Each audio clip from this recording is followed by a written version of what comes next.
Welcome to the Learning Pines YouTube. We hope this video helps. You start by weighing and melting your oils because precise ratios give stable soap. Combine olive, coconut, and castor in a heatproof pot and melt until homogeneous. Meanwhile, carefully dissolve 120 g Na OH into 300 g distilled water.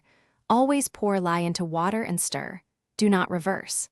Once both oil and lye are between 40 and 45 degrees C, you're ready to combine. This temperature range prevents separation and ensures a smooth emulsion when you blend.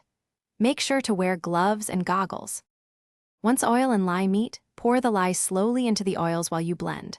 Pulse with the stick blender to reach a thin trace, like heavy cream, so additives suspend evenly. Then fold in colloidal oatmeal. It soothes and provides mild exfoliation. Add honey at light trace to preserve its humectant properties without over-accelerating saponification. Mix in short bursts. The goal is uniform color and texture, not air.